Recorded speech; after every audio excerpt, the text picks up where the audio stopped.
Bon, le bon voisinage, c'est quand vous attendez, vous faites tout ensemble. En principe, quand tu viens ton habituel, ta voisine a un problème, tu peux aller auprès d'elle. Ah, ma copine, j'ai un problème, je peux faire face à toi. Vous aidez, vous êtes ensemble, vous attendez. Bon voisinage, tout le monde s'attend, c'est bon. Toujours parlable de gauche à droite, lui il a dit ça, c'est pas bon. Parce que quand tu as ton voisin là, demain, là, si tu as un problème, avant que tes parents vont venir, c'est tes voisins d'abord. Telle la langue et les dents, la nature nous amène à cohabiter, mais les relations entre voisins sont souvent conflictuelles. Des voisins peuvent être gênants ou palabreux. On vit très mal les voisinages, surtout la cour commune, c'est invivable. Toujours les discours inutiles, palabres ici, vraiment, on souffre. Ce visage du voisinage, Assita Dao et ses voisins ne le connaissent pas.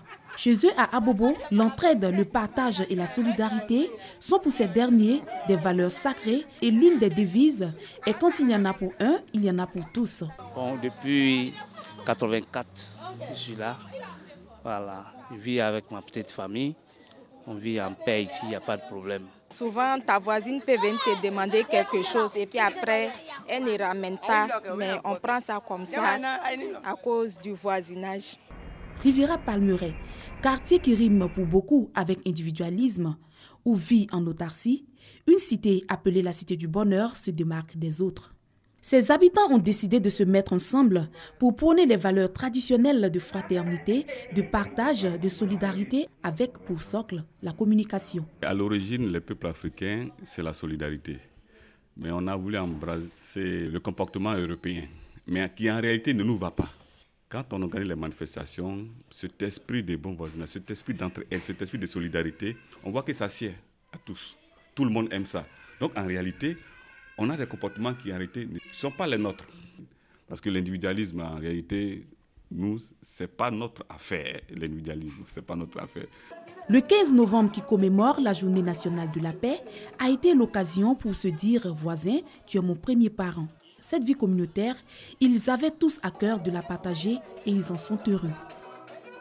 Ici, on a bien voulu magnifier cela et on a institué une journée, tous les 15 novembre, la journée de la paix. Nous, on a appelé ça la journée du bon voisinage. Depuis que cette journée a été organisée, on se dit de plus en plus bonjour et je pense que petit à petit, les habitudes de réticence vont tomber et on va tous s'embrasser vers l'union de notre cité. Tony y réside depuis près d'une dizaine d'années, Dame Moucho depuis quelque temps seulement.